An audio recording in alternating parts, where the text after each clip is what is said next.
Hello everybody and welcome back. This is video number 3 of single women retiring abroad. And today we want to talk about who's retiring and why. Obviously, you probably wondered, we talked about what is retirement yesterday. I gave you some historical perspectives as to how the term became what it is, working for a paycheck. And before that, I talked about the need for a paradigm shift, a way of thinking. The way you think about retirement, or we think about retirement, should change because of longevity. People are living longer, healthier, and the myth that the brain, as you get older, you cannot learn. We talked about that. We debunked some of those myths yesterday. So today we want to talk about people are retiring. People are getting Social Security. And out of those people, how many of them are living abroad like myself? But before we get any further, let me introduce myself. My name is Maggie Lazar. I am a nurse practitioner and I have retired to the country of Panama. I have been here for about 14 months now, with a 3-month hiatus I did in South Africa. So those of you who know me already know the story, right? So who is retiring? We talked about how it started in the 18th century and that the Social Security Act made employers finance that retirement, and that people wanted to, take their little pension and a little Social Security and go enjoy the rest of their life. We also talked about the threats to the Social Security program because we have so many people retiring now. I think I read that there's about 1,000 baby boomers, people born between 1946 and 1964. Hello, I'm one of them. That are retiring 1,000 every single day. And for years now, we've learned that the government wasn't ready for the sheer number of people. So you have a double whammy. The numbers are escalating and growing, and then people are living longer. Because really, in the old days, when you retired at 65, you were expected to live maybe to be 75, right? If you're lucky, you push 80. But now, we have people living 100 and 103, 105. I think the other day I saw somebody who was 113. I can't even fathom being that old, but that is what's happening. And there are many factors. We don't have time in this video to talk about why people are living that long. There are places in the earth like Japan where people are living longer, and there is all kind of research going around as to why. Anyway, so we are retiring at 65, but now, because of those threats I just spoke about, longevity and the sheer number of people, the program, Social Security, is in danger. And I talked about yesterday how politicians always say, oh, we're gonna get rid of it, but we're thinking at some point it might change. Because I'm sure there are some brainy guys and gals in some building just sitting there crushing the numbers, trying to figure out how to sell something to us, the boomers, that, oh, we're not gonna give you Social Security, which I don't think is gonna happen, but it might change. So this is how the Social Security Department of the United States, really, I'm just talking about retirement from the US because I haven't really studied retirement in France. We know the French don't want to work that long or 40-hour week anyway. But in the US, which is the country I'm most familiar with, and probably a lot of you, is that we used to retire at 65. Now it's pushed to 67 because they need more people to contribute to the program so they can send checks to all the millions of people. So how many people do you think have retired according to the Social Security Administration? There are about 500 million Americans receiving Social Security, and that number has increased about 40% in the last 10 years.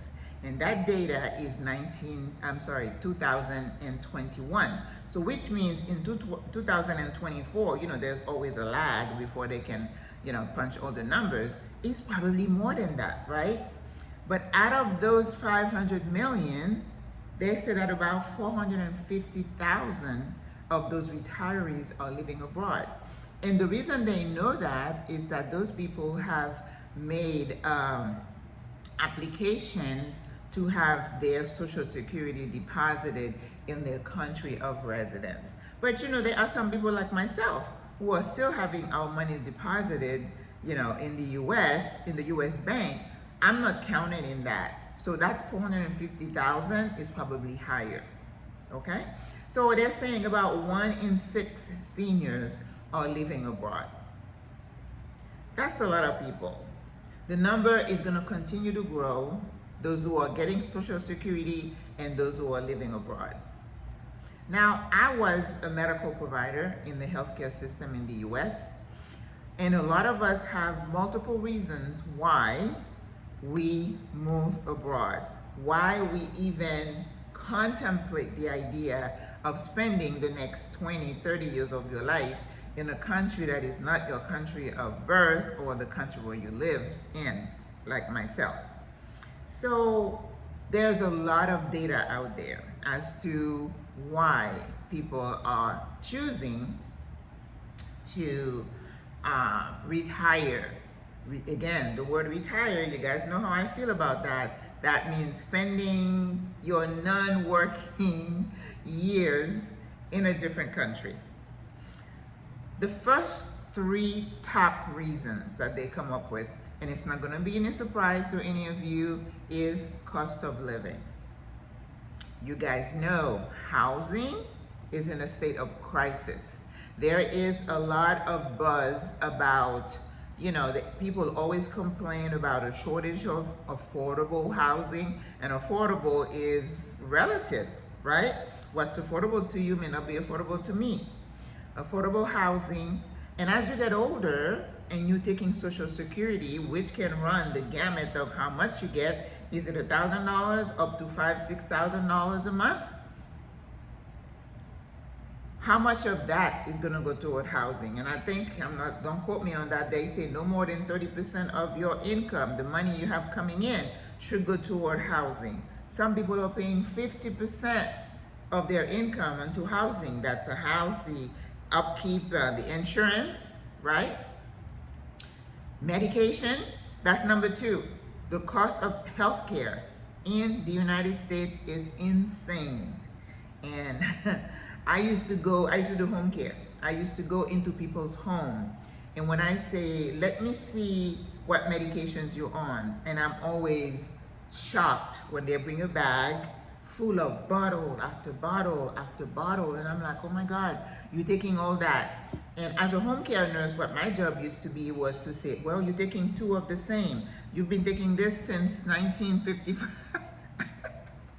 I had a little mint that was nitroglycerin from 1950s. It's like, no, papi, this is not going to work anymore. You need to throw it away. And some people just have a sense of they don't want to throw anything away. They might need it. So I've had patients decide whether they're going to eat, or are they going to buy medication, or they're going to pay the rent. So housing and healthcare are 2 of the worst fears that people have when they're retired. A lot of people may live in their homes. Some of them have taken second mortgages on their homes. Some of them are still paying on their home, so they don't own it free and clear.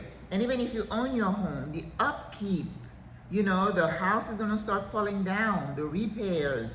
Even now, like I spent some money on my house this year, and I'm like, next year it's going, because I just don't like having to replace this, the roof, the plumbing, and all that. And all these things come with being a homeowner. So, cost of living, that includes, your housing, your medications, your food, insurance, like I said, incidental for repairs, transportation. Do you have a car? Most people have to have a car in the US, okay? So you got to take all these costs into consideration, and a lot of people are not able to make it. Some people are having to go be a bagger at Walmart so they can make a little extra money. I always feel bad when I see an older person bagging groceries, but you know what? There's no shame in work. You do what you have to do to make it work. The numbers need to work for you. And the other one that they talked about that is one of the main reason people move to a particular or retire to a particular area is the not establishment, the availability of a community already there. So that's important. You don't want to move somewhere where you're going to be a pioneer and you're going to be the first one there. I mean, I wouldn't want to do that. Maybe you want to do that, but I don't. So cost of living, healthcare. I don't think I talked a lot about healthcare. Like for example, here in Panama, a lot of us are saying, oh my God, thank goodness I can go to a doctor, get a doctor to come talk to me for like 90 minutes, $65. I can go to a pharmacy, no prescriptions needed except for, controlled substances, and I can get my medication. If I need some elective surgeries, it might cost me $2,000-3,000. Whereby in the hospital in the U.S., even with Medicare, your cost is going to be worse than that, much, much higher. So we think in the healthcare, the quality of the physicians who pretty much are bilingual, the cleanliness of the hospitals, especially the private hospital, we can talk about that later, give you all the gritty details.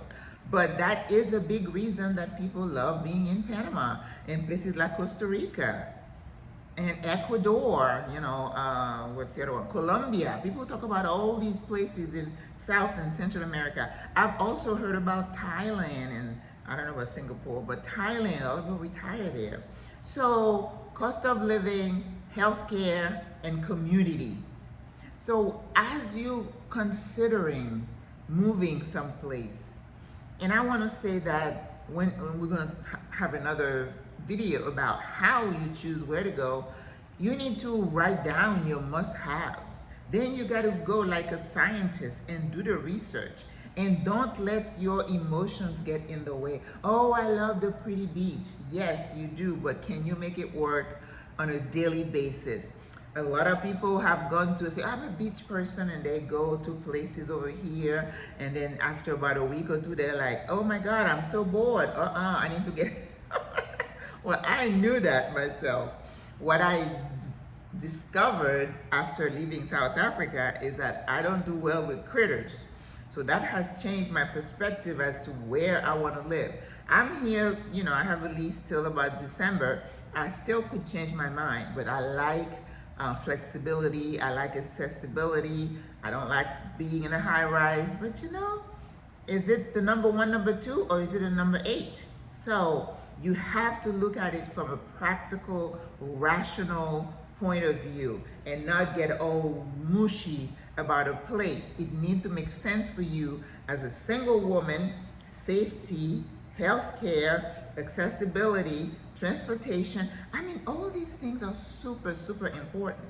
A lot of people leave because they did not think about those things, right? And there's a lot written about the reasons why people leave here. In Panama, some of them are just like, oh my God, I had a new grandbaby, I can't be with my grandchildren. Well, you need to think about that way ahead. Are you able to stay away from your grandkids? Are you going to be satisfied just doing video chats? If that's not enough for you, you may not do well as an expat retiree. And it's okay. It's not for everybody. It's not for everybody. So I want you to think rationally, be smart about thinking about retiring abroad, because it's not a walk in the park. There is some loneliness about it. And to that effect, I have created like a short questionnaire. I call it a self-assessment. And I posted it on yesterday's video in the description. I'm going to move it into the main page, and I'm going to put it there. Just look at it. Look at those questions, answer them for yourself, and see if you're a candidate for expat living, because not everybody is.